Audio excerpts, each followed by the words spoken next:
चलो भाई स्टार्ट करते हैं क्लास, ठीक है। ये नया चैप्टर स्टार्ट करते हैं। ये टेस्ट पेपर्स आप मुझसे लेते हुए जाना।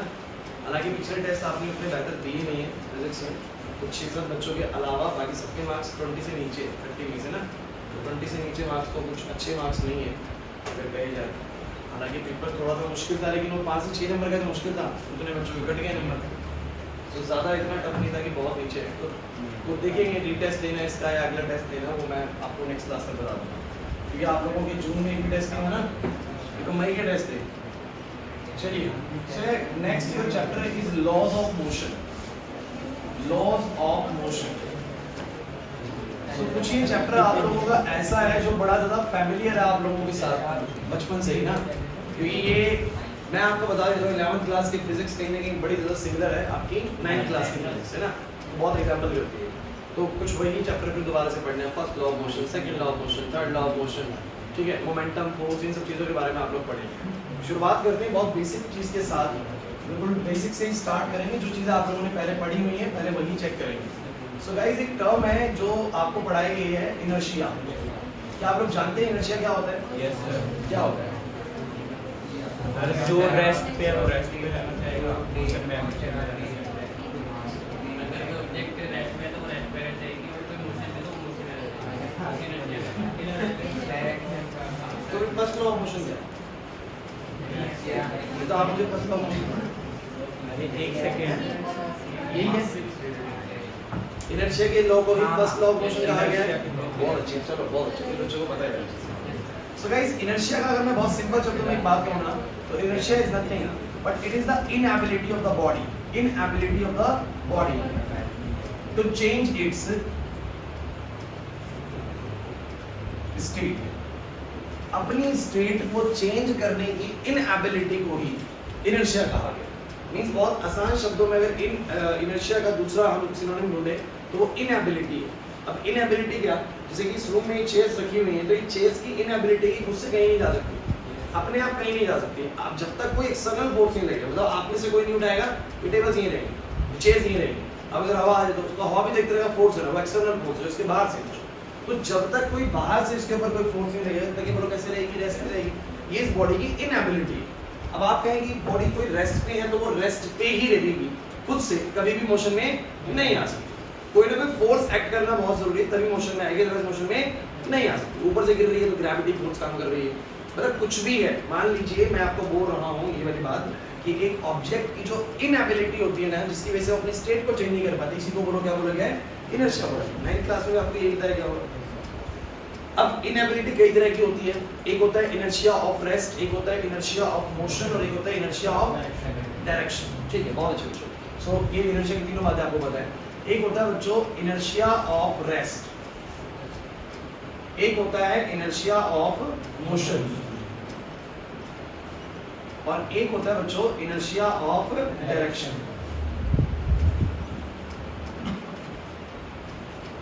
है ना।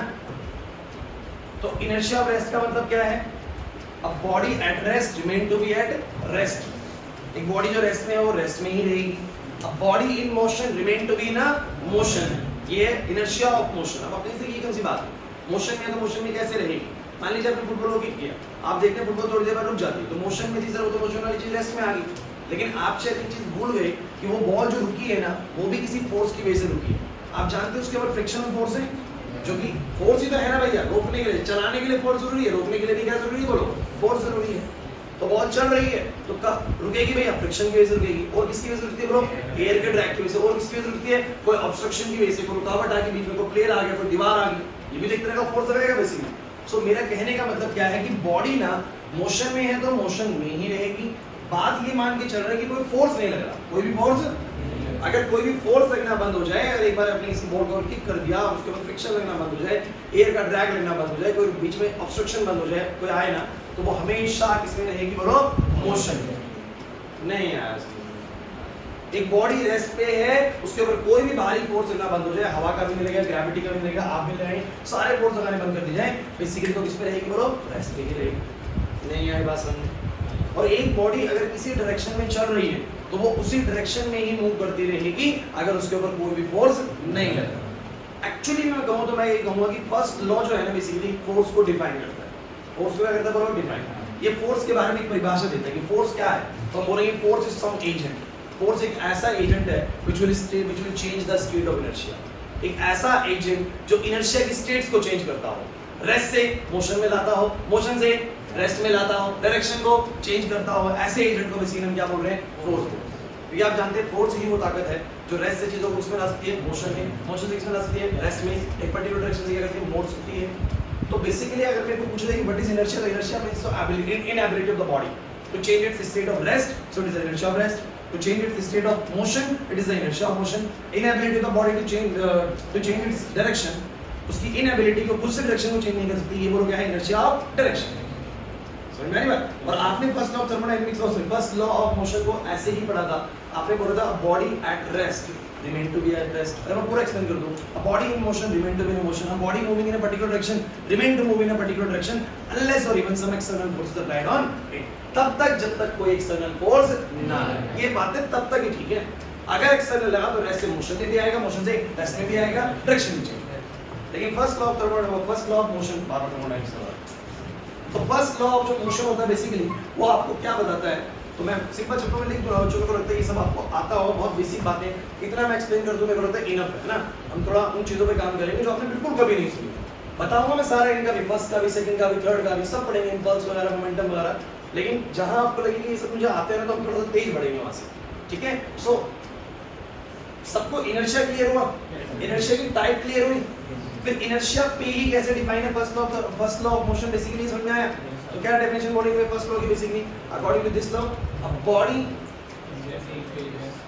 बोल सकते हैं, a body in a particular inertia remain to be in the same inertia, है ना। एक बॉडी जो किसी पर्टिकुलर इनर्शिया में, पर्टिकुलर इनर्शिया का मतलब क्या है बोलो, रेस्ट वाला इनर्शिया भी हो सकता है, मोशन वाला भी और डायरेक्शन वाला भी, अब कोई से भी हो सकता है ना। अगर वो जिस भी पर्टिकुलर इनर्शिया में है उसी इनर्शिया में रह जाएगी, उसी इनर्शिया में रह जाएगी, मोशन में है तो मोशन में, रेस्ट में है तो रेस्ट में, और डायरेक्शन में तो इसी डायरेक्शन में, unless or even some external force is applied on it, जब तक कोई उसके ऊपर external force ना लगे, नहीं आया, ठीक है। तो इसको फटाफट से बच्चों नोट डाउन आप भी अपनी कॉपी में कर सकते हैं, मैं भी लिखता हूं फटाफट से जल्दी से, ठीक है।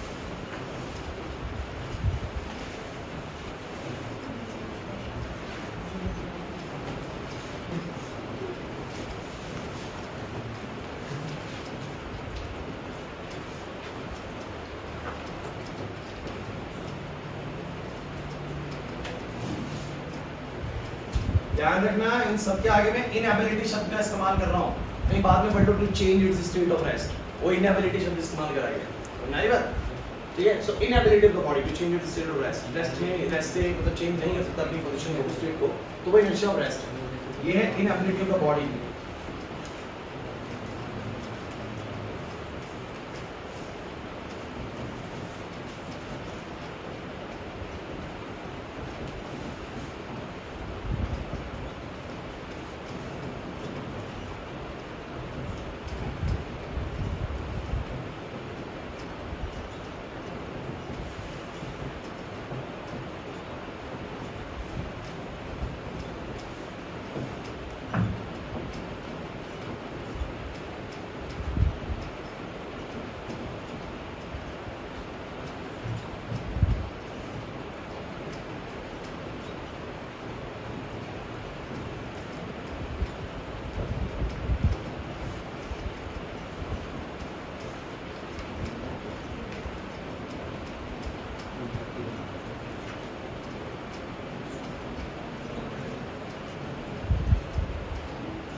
आगे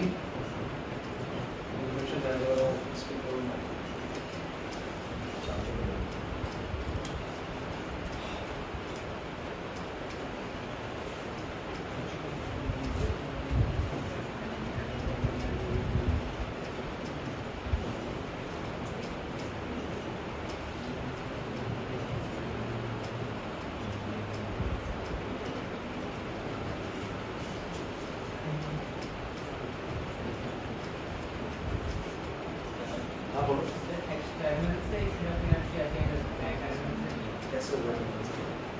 इंटरनल फोर्सेस सारे बैलेंस होते हैं बॉडी के अंदर, जितने भी इंटरनल फोर्सेस सब बैलेंस। ये भी कुछ उसी तरीके से है जैसे मैंने तुम्हें एक दिन बताया था कि गाड़ी के अंदर बैठ के अगर आप फोर्स लगाओ तो ये गाड़ी चल पाएगी। बाहर से लगाओगे तो इसका एक सिंपल सा एग्जांपल, अगर गाड़ी रेस्ट पे है और आप अंदर बैठ के सोचो मैं गाड़ी पे धक्का लगाऊं तो ये गाड़ी चल पाएगी? तो वो इंटरनल फोर्स वाला है। एक्सटर्नल जाके लगाओ, बाहर से खड़े होगी, चल जाएगी? चल जाएगी। तो एक्सटर्नल फोर्स की जरूरत है हमेशा रोकने के लिए भी और चलाने के लिए, इसीलिए वो एक्सटर्नल जरूर लिखता है।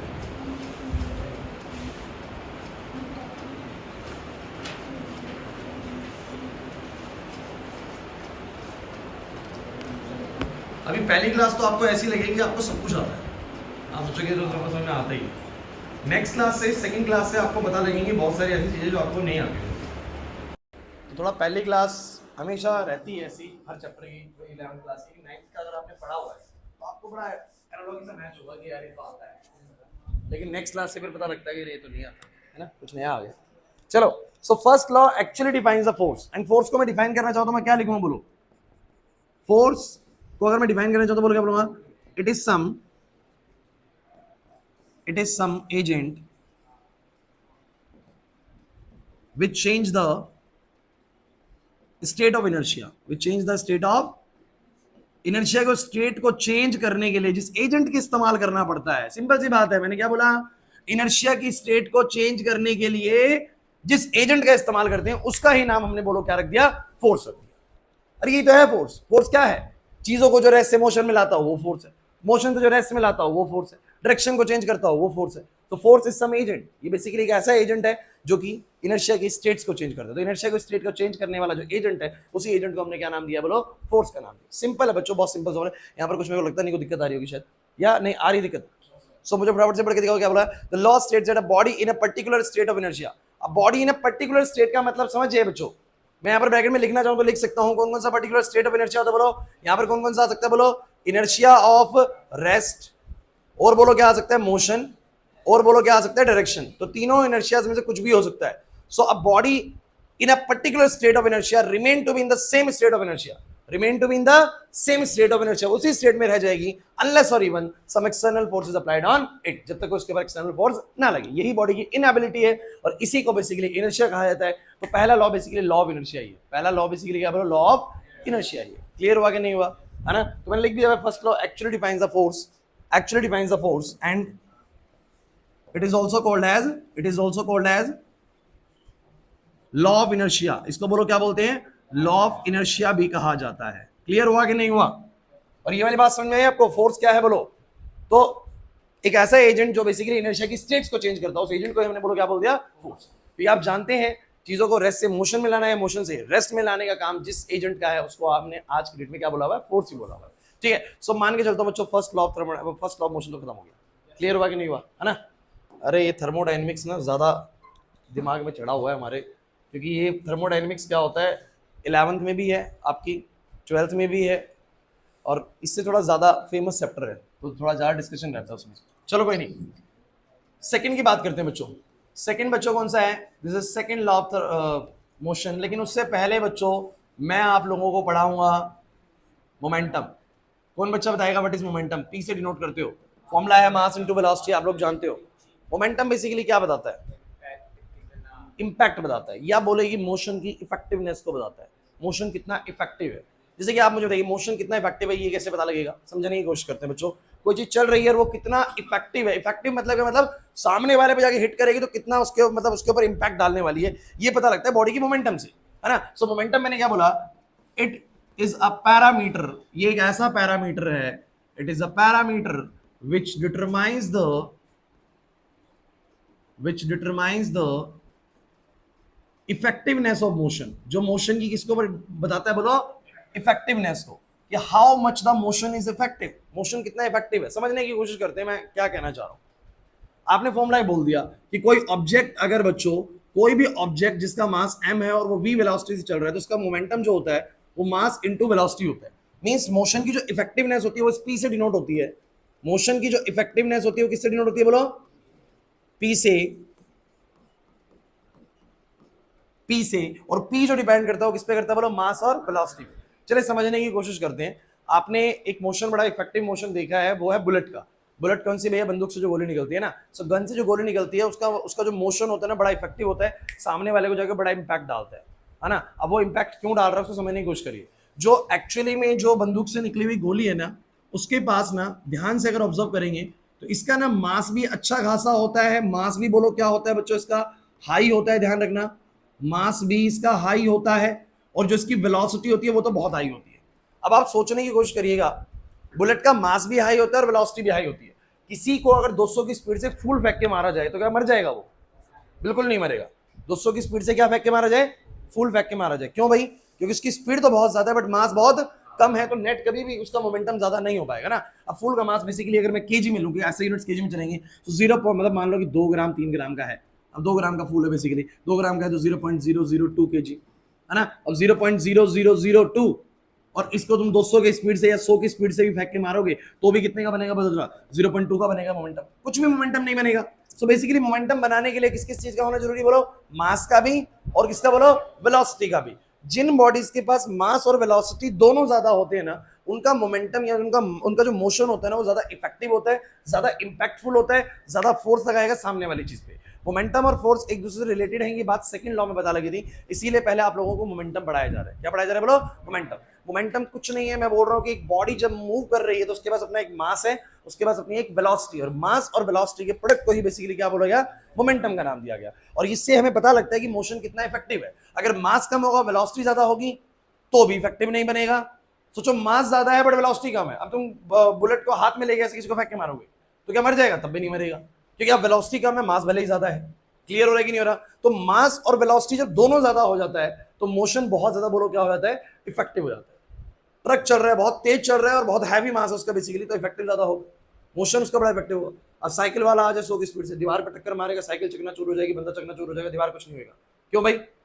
क्योंकि मास बहुत कम है, वेलोसिटी भले ही ज्यादा रखी लेकिन मोशन उतना इफेक्टिव नहीं है। बट उसी 100 की स्पीड से 60 की स्पीड ट्रक आ जाए, मास ज्यादा है, थोड़ी कम वेलोसिटी से भी आएगा तो भी दीवार को तोड़ देगा।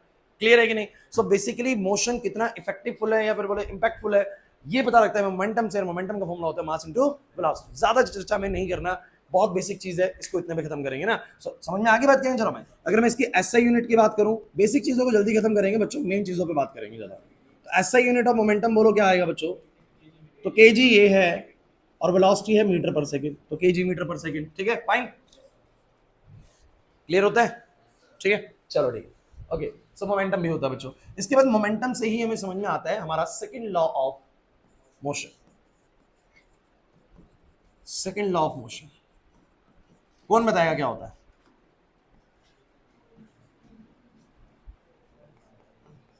क्या होता है सर? अरे मुझे थर्ड लॉ याद रहता है sir, every action is equal and opposite reaction. मतलब उसका भी नहीं पता होगा, बोल सर है। Rate of change of momentum क्या करें फिर उसका आगे? हाँ, is directly proportional to applied force. Very good, very good, बहुत बढ़िया। देखिए, इसने ना मोमेंटम के बारे में कुछ बताना चाहा, कैसे जरा समझते हैं। यहां पर इसने बोला द लॉ स्टेट्स दैट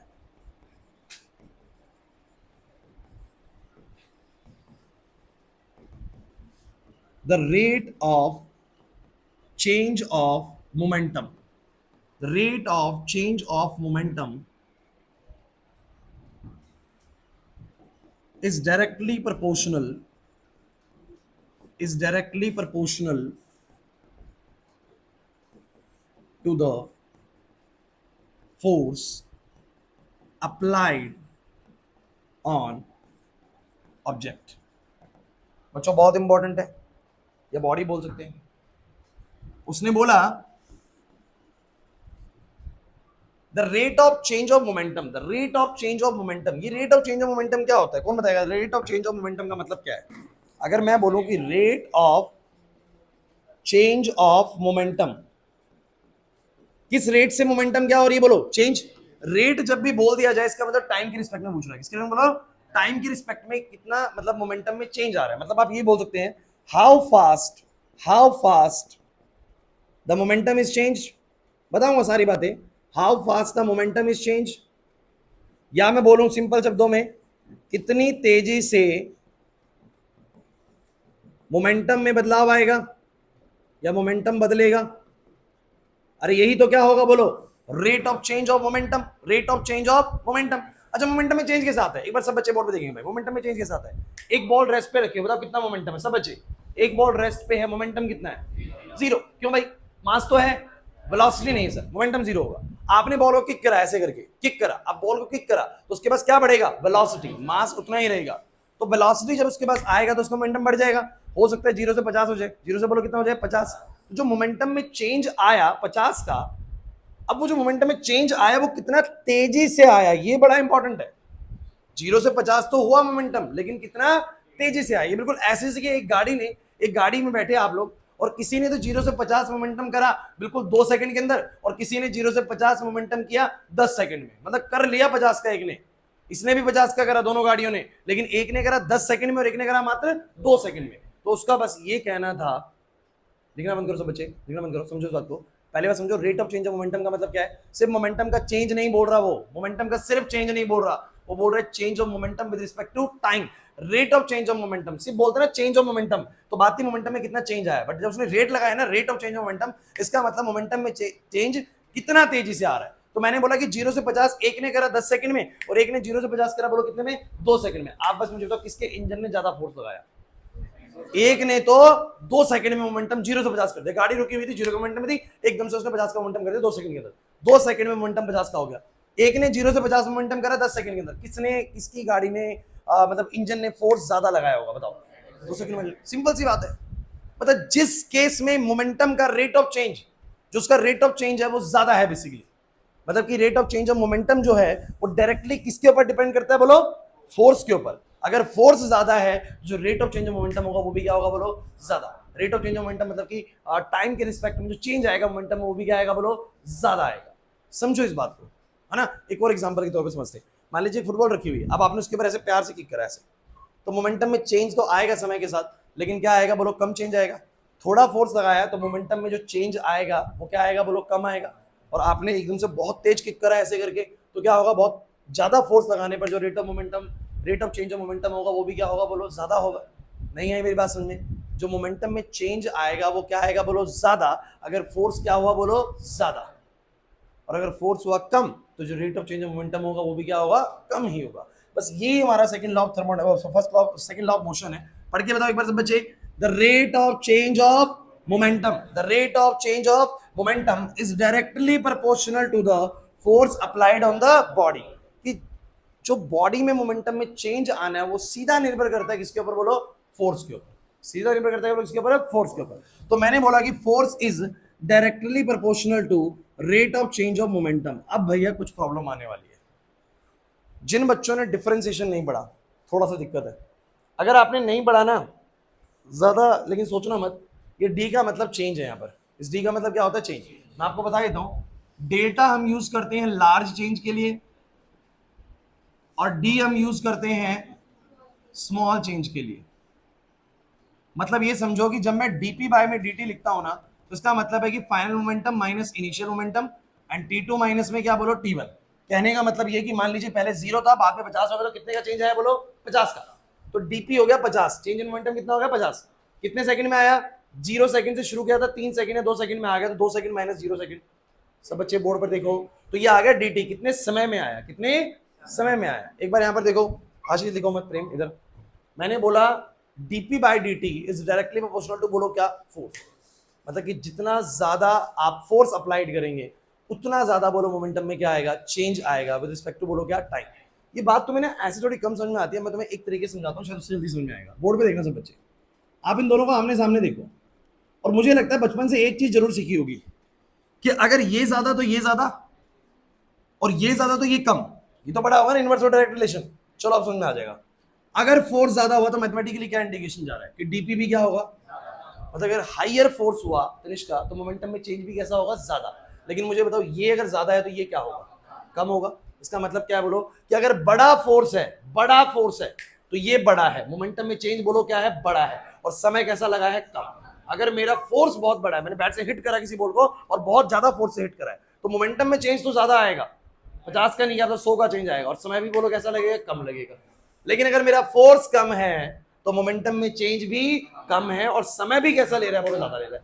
अरे नहीं आया समझ में, तो वो रिलेशन वाइज अगर आप लोग बात समझने की कोशिश करें तो बिल्कुल क्लियर पता लगेगा, F is directly proportional to DP by में बोलो क्या, dt। जिन बच्चों ने डिफरेंशिएशन पढ़ा हुआ है उन बच्चों के लिए डी और डी को समझना कोई मुश्किल खेल नहीं है, उन बच्चों को पता है। क्या मैंने आप लोगों को dv बाय dt ये सब चीजें नहीं करवाई टेस्ट में? आप लोगों ने जनरली वो क्वेश्चन कर दिए थे, मैंने देखा था आप लोगों को डिफरेंशिएशन वाला पोर्शन वीक नहीं है।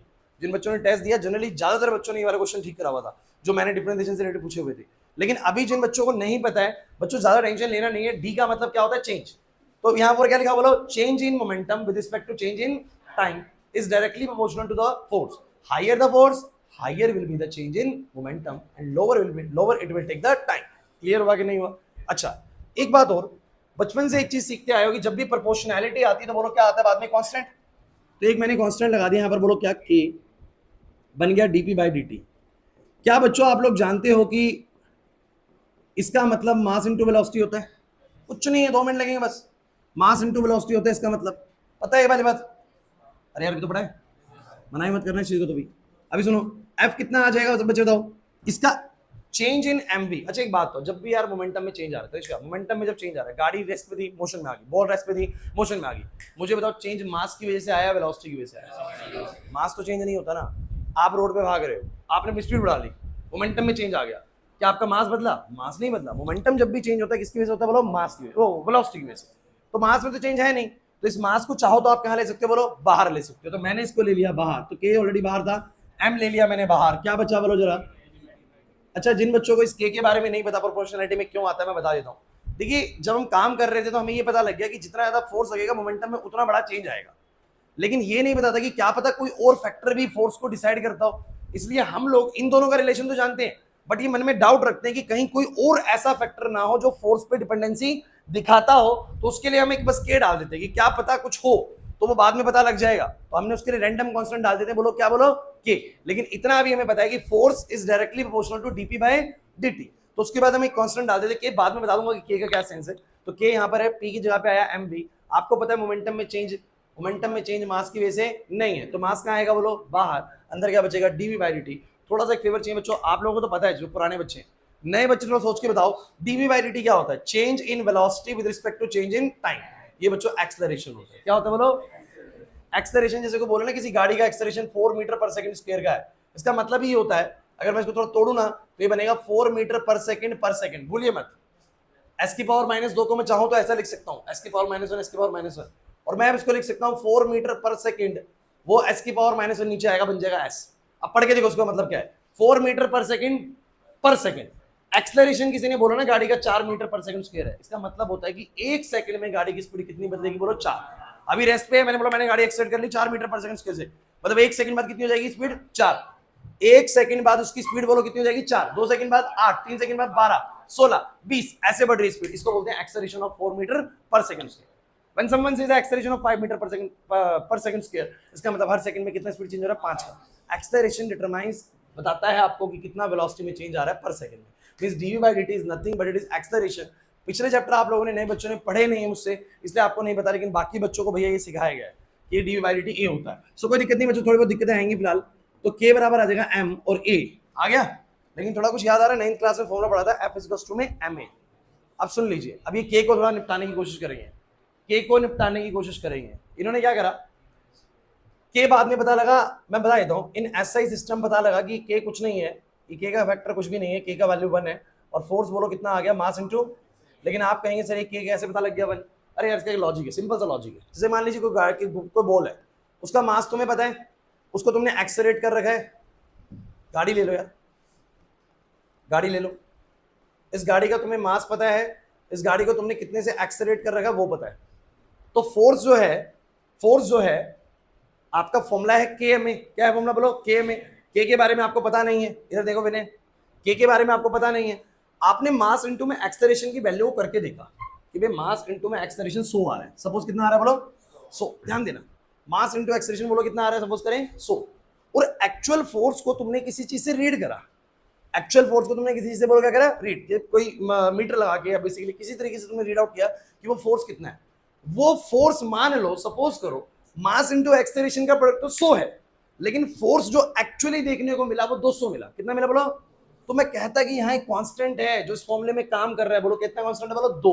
ये फॉर्मूला ma नहीं है, फॉर्मूला बोलो क्या है 2ma। क्या है बोलो अगर मैं ऐसा मिलता तो, है ना, कभी कभी ऐसा होता कि मास इनटू एक्सेलरेशन का प्रोडक्ट था 500, लेकिन मैं एक्चुअल रीडिंग लेता मिलता 1000, कितना मिलता बोलो 1000, तो मैं कहता फॉर्मूले में एक कांस्टेंट भी है जिसको हम वैसे नहीं ढूंढ सकते, ऐसे ही पता लग सकता है हमें, तो हम बोलते हैं फॉर्मूला ना एमए पे तो डिपेंड करता ही है, लेकिन 2 टाइम्स हमेशा रहता है, कितने टाइम्स बोलो 2 टाइम्स, तो वो आता है 2 एमए, क्या आता बोलो, अगर 500 की वैल्यू 1000 दिखती, 100 आने पर, मतलब मास इनटू एक्सेलरेशन का वैल्यू 100 था, लेकिन एक्चुअल रीडिंग फोर्स की कितनी मिलती 200, मास इनटू एक्सेलरेशन का वैल्यू 500 था बट एक्चुअल कितनी मिलती बोलो 1000, तो मैं बोलता कि का वैल्यू कितना है भैया 2 फिक्स कर दो, फोर्स का मामला याद कर लो, आगे से 2 एम क्या याद कर लो बोलो, बट हमने पाया कि जितना एम और ए का प्रोडक्ट होता है एक्चुअल फोर्स भी एम और ए के प्रोडक्ट के बराबर ही आया, इसका मतलब के यहाँ पर कुछ भी नहीं कर रहा है, के का कोई वैल्यू नहीं है, के का वैल्यू बेसिकली यहाँ पर बोलो क्या है 1 है, तो आपको सीधा याद करना है फोर्स का फॉर्मूला बोलो क्या है मास इनटू, यही आपका सेकंड लॉ का बेसिकली छोटा सा ड्राइव है और कुछ भी नहीं है यार, अगर आप थोड़ा ध्यान समझो तो पहला वाला स्टेप सबको समझ में आया, the rate of change of momentum is directly proportional to बोलो फोर्स, ये नहीं आया समझ, फिर मैंने बोला ये कांस्टेंट लगा दो, पता नहीं कहीं कहीं फॉर्मूले में कोई कांस्टेंट ना हो, 2 3 4 कुछ तो हो, क्या पता, है ना, फॉर्मूले होते हैं ना ऐसे भी हमारे जिनमें कुछ कांस्टेंट भी होते हैं, तो पता नहीं कुछ नंबर ना हो गई, वो बाद में पता लगता है मुझे लास्ट में, पी की जगह पे एम भी डाला, एम आ गया बच्चों बाहर, वी बच गया अंदर, डीवी बाई डी टी बोलो क्या होता है एक्सेलरेशन, एक्सेलरेशन ये हो गया के एम में, बाद में पता लगा के का वैल्यू एक्जैक्टली कितना बोलो 1 ही है, तो फोर्स का फॉर्मूला याद कर लिया mass into acceleration, is this fine to you और नॉट गाइस, क्वेश्चंस वगैरह बनाएंगे इसकी कोई दिक्कत नहीं है, लेकिन आपको पहले ये समझ में आना चाहिए, क्लियर हुआ कि नहीं हुआ, नहीं आया समझ, श्योर, ठीक है, 15 मिनट है हमारे पास, हम न्यूमेरिकल बना सकते हैं या इंपल्स कर सकते हैं, पहले मुझे 3 चीजें बताओ, इनर्शिया सबको क्लियर है, इनर्शिया पे base first law of motion basically सबको क्लियर है, फिर मैंने बोला मोमेंटम सबको क्लियर है, और मोमेंटम पे ही बेस बेसिकली बोलो क्या है सेकंड लॉ ऑफ मोशन, वो भी क्लियर है आप लोगों को, नहीं आया समझ में, पक्का, एक काम करते हैं पढ़ लेते हैं इसी को,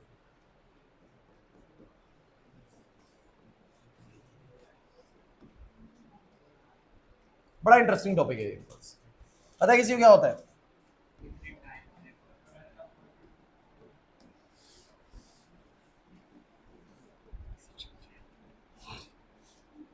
कुछ नहीं है, बस ये बहुत सिंपल सी चीज है, चेंज इन मोमेंटम को ही इंपल्स कहते हैं, बस ध्यान देना भाई, ये बहुत जरूरी और बड़ा ही शानदार टॉपिक है, मैंने क्या बोला दोबारा सुनो, चेंज इन मोमेंटम को ही बोलो क्या बोलते हैं इंपल्स बोलते हैं, ढंग से सुनना बड़ा इंपॉर्टेंट है भाई, अगले 15 मिनट मैं बोला कि इंपल्स का मतलब है चेंज इन मोमेंटम, और ये कैलकुलेट करना बिल्कुल भी मुश्किल नहीं है,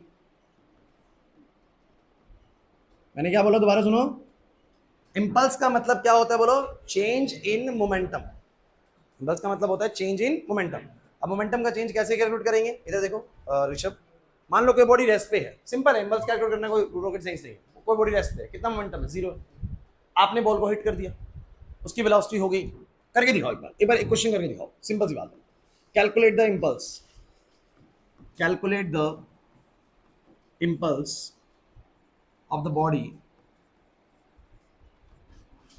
if initially is at rest,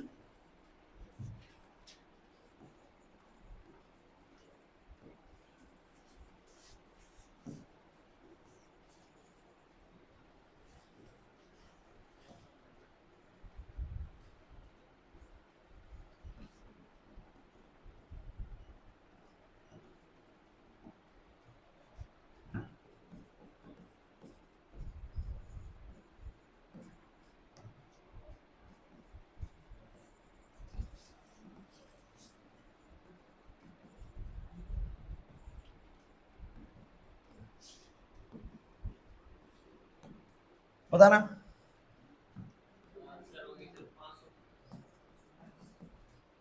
गलत है, 500 तो गलत है,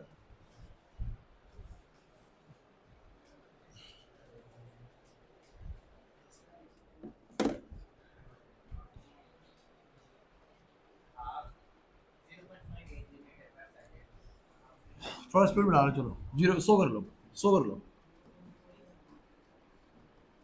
100 कर लो,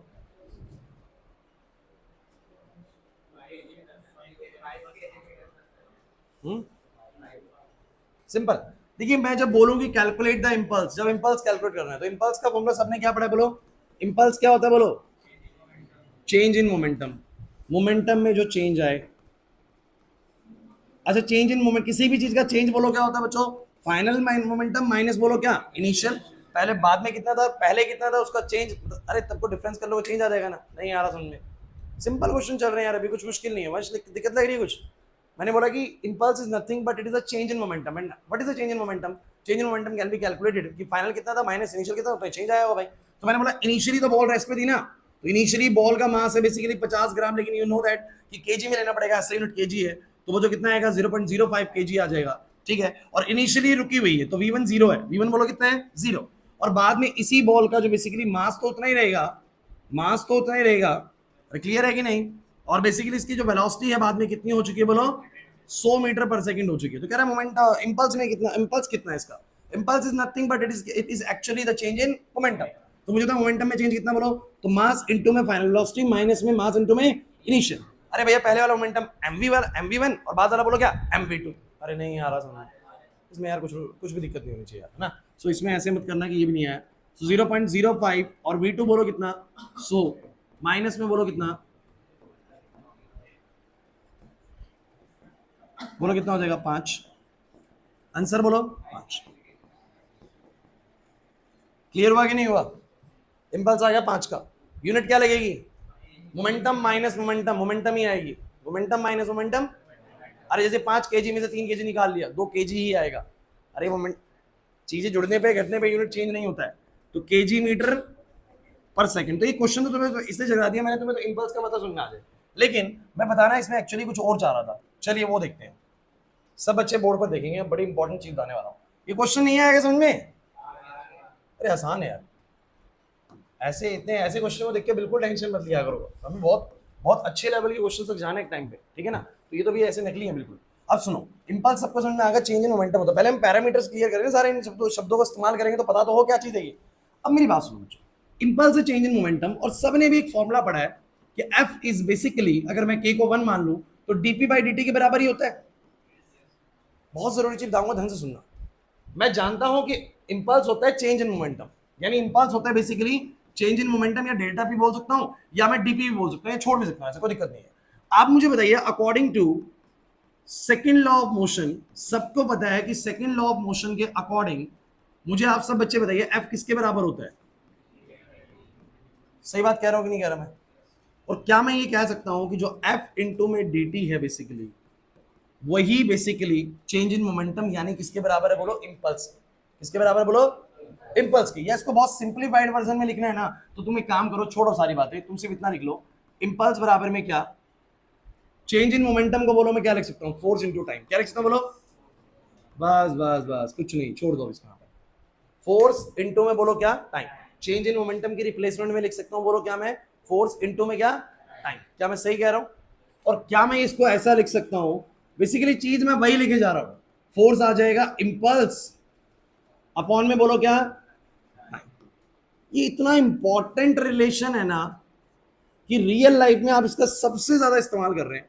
force is basically equal to impulse upon में बोलो क्या, टाइम। और ये जो इंपल्स है basically, you know that impulse is nothing sir, हमने बस चेंज इन मोमेंटम की रिप्लेसमेंट में बोलो क्या लिख दिया है, क्योंकि मेरे को पता है सर मैं इस चेंज इन मोमेंटम की रिप्लेसमेंट में एक शब्द लिख सकता हूं, बोलो बस क्या, इंपल्स। इंपल्स कुछ नहीं है सर, मैंने भी सेकंड लॉ ऑफ मोशन फिर से बोर्ड पे नोट डाउन कर दिया है, F is equals to DP by DT. बस मैंने उस डीपी चेंज इन मोमेंटम उसकी जगह पे क्या शब्द इस्तेमाल कर दिया, इंपल्स कर दिया, कुछ नहीं है बस। अब मैं आपको बताऊं कि इसका रियलिस्टिक एग्जांपल क्या है, रियलिस्टिक कहां पर ये यूज हो रही है। सो गाइस, आपने इंपल्सिव शब्द का सुना है, एक मतलब क्या होता है, जैसे मैं बोलूं कि शौर्य बड़ा इंपल्सिव टाइप का इंसान है। इंपल्सिव क्या होता है? इंपल्सिव कोई भी ऐसी चीजें होती है जो बहुत शॉर्ट समय के लिए लगती है, बहुत शॉर्ट टाइम के लिए एक्ट करती है। जैसे कि मैं आपको बताऊं, मैं कुछ फोर्सेस बहुत शॉर्ट टाइम के लिए एक्ट करने वाले बताता हूं। मैंने एक बॉल को पकड़ा, दीवार पे फेंक के मारा, मेरे हाथ में वापस आ गई, तो ये जो फोर्स दीवार पे लगा, ये इंपल्सिव फोर्स है। कैसा फोर्स है बोलो, इंपल्सिव। इंपल्सिव मतलब बॉल हिट हुई, वापस आ गई, बहुत शॉर्ट इंटरवल के लिए लगा, ये बोलो कैसा फोर्स है बोलो, इंपल्सिव। एक टेबल को मैं ऐसे धकेलता हुआ लेके जा रहा हूं, बताओ फोर्स इंपल्सिव है कि नहीं? नहीं है, ये फोर्स इंपल्सिव नहीं है। क्यों नहीं है? क्योंकि ये फोर्स लंबे समय के लिए लग रहा है। जब फोर्स बहुत शॉर्ट समय के लिए लगते हैं तो बोलो उन फोर्सेस को हम क्या बोलते हैं, इंपल्सिव फोर्स। जो बस शॉर्ट टेम्पर्ड होता है ना, एकदम से गुस्से में आया था, उसको बोलते हैं इंपल्सिव टाइप का पर्सन है। कैसा पर्सन बोलो, इंपल्सिव टाइप का है। इंपल्सिव उस शब्द के लिए इस्तेमाल किया जाता है, उन चीजों के लिए इस्तेमाल किया जाता है बहुत शॉर्ट समय के लिए काम करती है। समझने की कोशिश करना। और कौन सी है जो इंपल्सिव होती है चीजें? हाँ, पेंडुलम का मोशन इंपल्सिव कैसे होगा? एक क्रिकेटर ने बॉल को हिट करा, बताओ बॉल और बैट के बीच में फोर्स लगा, कैसा फोर्स है? एक एक जो बेसिकली फुटबॉल खेलते हैं, मैसी ने बेसिकली फुटबॉल को किक किया, बोलो कैसा फोर्स है? Impulsive force. मम्मी ने आपको चाटा लगाया, कैसा फोर्स है? हाँ इंपल्सिव है ना, ऐसे थोड़ी ना होता है कि लगाते लगाते ले जाती है तो मार के खिंच जा रही है, ऐसा फोर्स नहीं होता, फोर्स लगता है हटता है ना। So force acting for a very short interval of time. Boxer basically boxing कर रहे हैं, force acting for a very short interval of time. कोई छत से गिर गया है basically, force acting for a very short interval of time, जब वो हिट करता है बेसिकली उस समय का फोर्स बोल रहा हूँ। आप कील को हिट कर रहे हैं, इंपल्सिव फोर्स है। और इन सबको मैं क्या बताना चाह रहा हूँ इंपल्सिव फोर्स से, टाइम कहीं कम ना पड़ जाए, बहुत सारी चीजें होती है इसके अंदर। सो एक आध एग्जांपल मैं आपको बता देता हूँ, इसका कहने का मतलब क्या होता है। ये कहता है, फोकस करना भाई, अब समझा रहा हूं वो चीज, सब बच्चे ध्यान सुनेंगे। अगर बच्चों ये जो इंपल्स है यानी चेंज इन मोमेंटम जो है वो ज्यादा समय ले रहा है तो फोर्स लगेगा कम। सुन लो मैंने क्या बोला। अगर चेंज इन मोमेंटम जो है, देखिए यहां पर, चेंज इन मोमेंटम जो है वो ज्यादा समय ले रहा है तो फोर्स कैसा लगेगा? कम। और वही चेंज इन मोमेंटम अगर कम समय ले रहा है तो फोर्स कैसा लगेगा? दोबारा समझाता हूं मैं क्या कहना चाह रहा हूं। मान लीजिए कि एक बॉल आ रही है और ऐसे करके कीपर के फील्डर के हाथ में आ रही है, ये बेसिकली फील्डर है, इस फील्डर को बेसिकली बॉल को पकड़ना है। आजकल क्रिकेट चल रहा है, T20 वर्ल्ड कप चल रहा है, पता होगा, गर्ल्स भी आजकल इंटरेस्ट दिखा रही है क्रिकेट के अंदर ना। सो बॉल आ रही है उसके पास, इसका मोमेंटम मान लो कितने का है? 100 का है। अरे कितने का मोमेंटम है? मोशन कर रही है, 100 का मोमेंटम है। बॉल पकड़ के रोक दी, ऋषभ पंत बॉल पकड़ के रोक दी, विराट कोहली ने बॉल पकड़ के रोक दी, कितना मोमेंटम बोलो? 0। रुक गई ना। कितने का चेंज हुआ? 100 का। कितने का चेंज हुआ? अब इंपॉर्टेंट है 100 का चेंज हुआ। अगर समय ज्यादा लिया उस 100 के चेंज को करने में तो फोर्स लगेगा कम, और अगर समय लिया कम तो फोर्स लगेगा ज्यादा। समझ में नहीं आ रहा, मैं आपको बताता हूं। देखिए एक फील्डर जब भी बॉल को कैच करता है ना, तो वो बॉल को कैच करते अपने हाथ को ऐसे पीछे लेके जाता है। वो इस बॉल के मोमेंटम को 100 से 0 तो करता है, वो बॉल ऐसे हाथ में आती है 100 से 0 तो करता है, लेकिन यही नहीं रोकता। वो क्या करता है, आप सब नेचुरली जब क्रिकेट खेलते हैं बॉल रोकते होते क्या करते हैं? बॉल पकड़ते हैं, ऐसे अपने हाथ को पीछे लेके जाते हैं। तो आपने 100 से लेके मोमेंटम 0 तो करा, मतलब कितने का चेंज किया? बोलो 100 का चेंज तो 100 का करा, बट उसमें आपने टाइम क्या लिया? बोलो ज्यादा लिया। वन समझ आ रहा है मैं कह रहा हूं? अगर टाइम ज्यादा लिया तो फोर्स कैसा लगेगा? कम। तो आपके हाथ में चोट कम लगेगी। लेकिन जिसको भी क्रिकेट खेलना नहीं आता वो बॉल कैसे रोकेगा? बॉल ऐसे रोकेगा तुमसे, हाथ को पीछे नहीं लेके जाएगा। इसलिए फील्डर्स को कहते हैं ऐसे रोकना ही नहीं बॉल को, बॉल को ऐसे रोकना है, ऐसे रोकना है, आपको गैप बनाना कि आप पीछे लेके जा सके, हमारे हाथ ऐसे पीछे जाए। क्यों? आपको जो मोमेंटम में चेंज लाना है ना, जो मोमेंटम में चेंज लाना है उसके लिए समय ज्यादा देना है। समय, अगर समय ज्यादा देंगे तो फोर्स कैसा लगेगा? कम। तो मैं आपको बता देता हूं, जैसे कि मेरा फोर्स है, अगर मैंने यही चेंज 100 का चेंज अगर करने में, मान लेते करने में 2 सेकंड लिए, तो कितने का फोर्स लगा? बोलो 50 का। और अगर इसी चेंज को करने में 100 का चेंज, तो 100 का ही होगा ना, बॉल तो रुकेगी 100 से 0 ही ना। एक फील्डर ने बिल्कुल ऐसे रोक दी, एक फील्डर ने ऐसे रोक, तो एक ने लिया 2 सेकंड रोकने के लिए और एक ने लिया 0.2 सेकंड। 0. अब बोलो 0.2 सेकंड में क्या होगा? एक जीरो जाएगी ऊपर, 500 न्यूटन। कितना लगेगा? इस प्लेयर को बॉल ज्यादा दर्द करेगी जिसने एकदम से बॉल को रोक दिया, और किसको कम लगेगी? अरे नहीं आया समझ में? That is basically impulsive force. नहीं आया समझ में? और बहुत सारे एग्जांपल है। आपसे क्वेश्चन पूछा जाएगा कि आप जब कंक्रीट पे गिरते हैं, अगर ऊपर से कंक्रीट पे गिर जाए, है ना, एंड ये फ्लफी सरफेस है, फ्लफी सरफेस बोलते हैं, सॉरी फ्लफी क्या बोल दिया, फ्लफी सरफेस है, कीचड़ है, मड है, मान लो मड जैसा कुछ है, इस पे गिर रहे हैं, किस पे चोट ज्यादा लगेगी? इस पे चोट आपको ज्यादा लगने वाली है, फ्लफी सरफेस पे या आपके कंक्रीट पे। कंक्रीट मतलब सीमेंटेड। कहां गिरना पसंद करेंगे? अरे कहीं भी नहीं गिरना। अरे देखो ये भगवान, वो एक जोक बना हुआ ना, लड़कियों से पूछा गया कि आप गाड़ी चला रहे हैं, सामने एक तरफ पति खड़ा है, एक तरफ तुम्हारे पिताजी खड़े हैं, तो किसको बचाओगे, मतलब किसको मारोगे? तो कहते हैं पति को मार देंगे। तो वो कहता है अरे किसी को नहीं, तुम ब्रेक मारोगे, है ना। तो वही वाली बात है कि कहाँ गिरना पसंद करोगे? कहीं भी नहीं सर, कहीं भी नहीं गिरना पसंद करेंगे, लेकिन अगर गिरे तो कहाँ चोट ज्यादा लगेगी? अब ये बताओ। कंक्रीट पे। अब सोचो क्यों लगेगी? आपका मोमेंटम 500 का है, आप गिर रहे हैं 500 के मोमेंटम से, है ना, बॉल से तो भारी है, मान लो 500 का मोमेंटम है, गिरने के बाद तो फ्लैट होना, वहां पर रुक जाओगे मतलब मोमेंटम 0, तो 500 से 0 होगा, 500 से 0, चेंज कितने का? 500 का। इधर भी 0 होगा बाद में, इधर भी 0 होगा, मतलब चेंज कितने का? 500 का। दोनों में मोमेंटम में चेंज कितने का? 500 का। लेकिन इसमें एकदम से गिरोगे, वहीं रुक जाओगे। इसमें मोमेंटम में जो चेंज आया 500 का एकदम से आएगा, मतलब समय कैसा लगेगा, बहुत कम, 0.01 सेकंड्स। बोलो फोर्स कैसा लगेगा, बहुत ज्यादा, चोट लगेगी बहुत ज्यादा, फोर्स लगेगा बहुत ज्यादा, मतलब खुनम खुन। और यहाँ पर क्या होगा, यहाँ पर 500 के मोमेंटम को जीरो तो होगा, मतलब चेंज इन मोमेंटम तो यहाँ भी 500 ही है, सीधे नहीं आ रही बात समझे, बट समय कैसा लग रहा है, समय लग रहा है ज्यादा। अगर समय ज्यादा लग गया तो फोर्स बोलो क्या हो जाएगा, कम। ये समझ नहीं आ रहा, समय ज्यादा लग गया तो देखो फोर्स कम हो गया, और समय कम लगा उसी मोमेंटम को चेंज होने में, तो फोर्स कैसा लगा बोलो, ज्यादा लगा। अरे नहीं आया समझ। आप कील को गाड़ते वक्त क्या आप कील को ऐसे गाड़ सकते हो कि यहाँ पर कील लिया आपने और अपने हाथ से दबा दो, अरे हथौड़ा ले लो, मैं हथौड़े से दबा दो, क्या कील गाड़ दोगे दीवार पे? क्यों नहीं गाड़ पड़े, सोचो क्यों नहीं गाड़ पड़े? क्योंकि आप जो बेसिकली उसके ऊपर टाइम लगा रहे हैं वो ज्यादा लगा रहे हैं, तो फोर्स कैसा लगेगा बोलो, कम लगेगा। और उसको ऐसे करके हिट करा और यूं निकाल लिया, तो आपने बेसिकली उसके ऊपर फोर्स जो लगाया वो बहुत कम समय के लिए लगाया, मतलब जो मोमेंटम में चेंज करा बहुत कम समय के लिए करा, तो फोर्स बोलो कैसा एक्ट करेगा, ज्यादा, एकदम से अंदर घुस जाएगी। नहीं यार बात समझी? बॉक्सर्स होते हैं, बॉक्सर्स जो वो पहनते हैं ना, जो क्या बोलते हैं उनको, बॉक्सिंग ग्लव्स। बॉक्सिंग ग्लव्स कभी भी ऐसे नहीं होते हैं कि तुम सोचो कि बिल्कुल सॉलिड होते हैं, वो ऐसे थोड़े प्लफी से होते हैं। क्यों? किसी के मुंह पे मार रहा है, अब वो थोड़ा दबेगा अगर, तो जो मोमेंटम में चेंज, जीरो तो होना है, उसने मुक्का ऐसे बना के यूं मारा, अब जो वो यूं मारेगा बेसिकली समझिएगा, तो ये 500 का है बेसिकली, समझो मेरी बात को, 500 का तो तुम्हारा 100 का मोमेंटम है, एकदम जीरो तो होना है बाद में। अब वो 100 से जीरो हुआ, मतलब चेंज 100 का हुआ, अगर वो एकदम से हो गया तो फिर फोर्स बोलो उसके मुंह पे क्या लगेगा, बोलो बहुत ज्यादा लगेगा। और अगर वो 100 से जीरो तो हुआ, लेकिन वैसे दब के हुआ, उसका ग्लव्स ऐसे दबा और फिर वो 100 से जीरो हुआ, तो उसमें 100 से जीरो होने में समय कैसा ले लिया बोलो, ज्यादा। समय ज्यादा लेते के साथ ही बोलो फोर्स क्या हो जाएगा, कम। अरे नहीं आया समझ, नहीं आ रहा समझ। इसीलिए तुम्हें अगर कोई बिल्कुल पतला आदमी मुक्का मार देने जिसकी हड्डियां निकली हो, दर्द होगा ज्यादा, है ना? और ऐसे कोई मोटू मोटू आदमी है जो गोलू गोलू, उसके भाई मांस बहुत ज्यादा है, वो तुम्हें मारे तो मजा आता है, एक और मार है, तो क्या होगा, क्यों होगा? अरे भैया उसके उसके बेसिकली हाथों में चर्बी है भाई, अब वो तुम्हें मारेगा बेसिकली ऐसे करके, तो क्या होगा, उसके मोमेंटम में चेंज आने में, जीरो होने में बेसिकली समय क्या लग गया, ज्यादा, फोर्स क्या होगा, कम। बिल्कुल हड्डी वाला बंदा तुम्हारे मार दिया ऐसे करके, कौन, खत्म कहानी। अच्छा एक मैं बताता हूँ, हमारी बॉडी भी बेसिकली इंपल्सिव फोर्स की तरह काम करती है। आप देखते हैं हमारी बॉडी में जब हम गिरते हैं बेसिकली, तो चोट कहीं पर ज्यादा लग जाती है और कहीं पर कम। जैसे कि मान लो अगर आप हड्डी के बल गिर गए, यहाँ के बल खत्म, घुटनों के बल गिर गए खत्म, राहुल गांधी वाला खत्म बिल्कुल। लेकिन अगर सोचोगे आपकी बॉडी की जो स्किन यहाँ पर देखो, यहाँ पर ये प्लफी होती है थोड़ा सा, अगर इसके बल अगर आप गिरते हैं ना, देखो ऐसे गिरते हैं, ये वाली चीज अगर आपकी ज्यादा हिट करती है, तो यहाँ पर मोमेंटम में चेंज आने में थोड़ा समय लग जाएगा, क्योंकि हमारी जो स्किन होती है वो भी थोड़ा सा प्लफी होती है कि नहीं होती। बट ये हड्डी जो होती है, जहाँ पर बिल्कुल डायरेक्ट हड्डी होती है, जॉइंट्स होते हैं, वहां तो भैया कहीं पर भी कोई दबेगा नहीं, सीधा जाके जमीन पे लगेगी, फोर्स बहुत ज्यादा लगेगा। नहीं समझे मेरी बात को? सर कहीं से प्लफी नहीं है, किसी का दबता है ऐसे करके यूं, किसी का नहीं है ना, बड़ा सॉलिड है।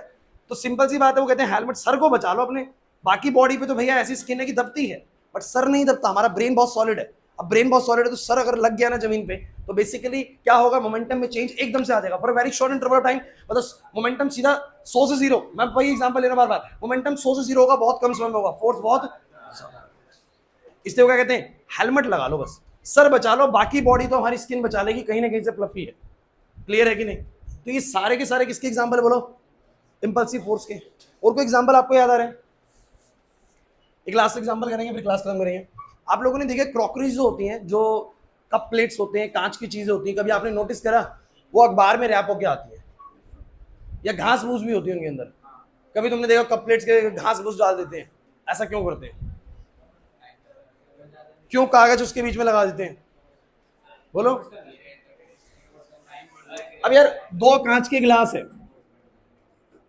दो कांच के गिलास है, ये बेसिकली एक उसमें रखे हुए आ रहे हैं, अब इनके बीच में वो क्या करते हैं, या तो पेपर डाल देते हैं, पेपर से रैप करते हैं, या घास फूस डाल देते हैं, भूसा डाल देते हैं, है ना, ऐसा करते हैं। अब ऐसा क्यों कर रहे हैं? देखिए अरे इधर ये कहीं से, मतलब इनको ट्रक से कहीं से ट्रांसपोर्ट से लेके आ रहे हैं, अब वो गड्ढों में भी जाएगा, अब जो गड्ढों में जाएगा बेसिकली इसके अंदर मोमेंटम आएगा, स्पीड बनेगी, जैसे ही मोमेंटम आएगा बाद में रुकना तो है, अरे भैया कुछ इसमें मोशन आया, मोशन के बाद तो रुकेगा ना, जैसे प्लेन रोड में फिर से आएगा, तो मोमेंटम आ गया मान लो 20-30 का, और वापस से जीरो हुआ, तो वो जो चेंज आया हम नहीं चाहते वो एकदम से जीरो हो जाए। क्यों?